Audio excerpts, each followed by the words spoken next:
एक समय की बात है कि कबूतरों का एक दल आसमान में भोजन की तलाश में उड़ता हुआ जा रहा था।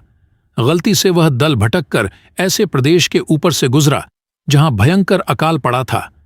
कबूतरों का सरदार चिंतित था। कबूतरों के शरीर की शक्ति समाप्त होती जा रही थी। शीघ्र ही कुछ दाना मिलना जरूरी था। दल का युवा कबूतर सबसे नीचे उड़ रहा था। भोजन नजर आने पर उसे ही बाकी दल को सूचित करना था। बहुत समय उड़ने के बाद कहीं वह सूखाग्रस्त क्षेत्र से बाहर आया। नीचे हरियाली नजर आने लगी तो भोजन मिलने की उम्मीद बनी। युवा कबूतर और नीचे उड़ान भरने लगा। तभी उसे नीचे खेत में बहुत सारा अन्न बिखरा नजर आया। चाचा, नीचे एक खेत में बहुत सारा दाना बिखरा पड़ा है, हम सबका पेट भर जाएगा। सरदार ने सूचना पाते ही कबूतरों को नीचे उतरकर खेत में बिखरा दाना चुनने का आदेश दिया। सारा दल नीचे उतरा और दाना चुनने लगा। वास्तव में वह दाना पक्षी पकड़ने वाले एक बहलिये ने बिखेर रखा था। ऊपर पेड़ पर तना था उसका जाल। जैसे ही कबूतर दल दाना चुगने लगा, जाल उन पर आ गिरा। सारे कबूतर फंस गए। कबूतरों के सरदार ने माथा पीटा। ओह, ये तो हमें फंसाने के लिए फैलाया गया जाल था।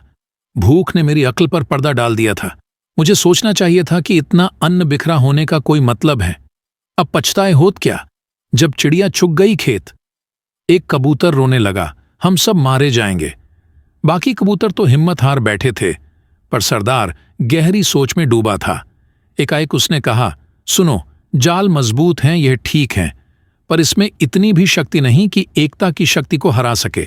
हम अपनी सारी शक्ति को जोड़े तो मौत के मुंह में जाने से बच सकते हैं। युवा कबूतर फड़फड़ाया, चाचा, साफ साफ बताओ तुम क्या कहना चाहते हो। जाल ने हमें तोड़ रखा है, शक्ति कैसे जोड़े। सरदार बोला, तुम सब चोंच से जाल को पकड़ो, फिर जब मैं फुर्र कहूं तो एक साथ जोर लगाकर उड़ना। सबने ऐसा ही किया। तभी जाल बिछाने वाला बहेलियां आता नजर आया।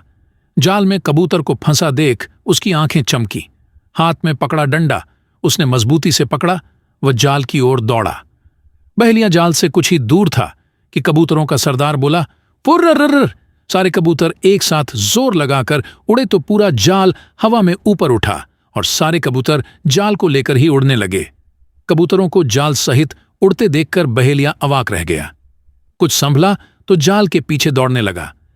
कबूतर सरदार ने बहेलिये को नीचे जाल के पीछे दौड़ते पाया तो उसका इरादा समझ गया। सरदार भी जानता था कि अधिक देर तक कबूतर दल के लिए जाल सहित उड़ते रहना संभव न होगा, पर सरदार के पास इसका उपाय था। निकट ही एक पहाड़ी पर बिल बनाकर उसका एक चूहा मित्र रहता था। सरदार ने कबूतरों को तेजी से उस पहाड़ी की ओर उड़ने का आदेश दिया। पहाड़ी पर पहुंचते ही सरदार का संकेत पाकर जाल समेत कबूतर चूहे के बिल के निकट उतरे। सरदार ने मित्र चूहे को आवाज दी। सरदार ने संक्षेप में चूहे को सारी घटना बताई और जाल काटकर उन्हें आजाद करने के लिए कहा। कुछ ही देर में चूहे ने वह जाल काट दिया। सरदार ने अपने मित्र चूहे को धन्यवाद दिया और सारा कबूतर दल आकाश की ओर आजादी की उड़ान भरने लगा।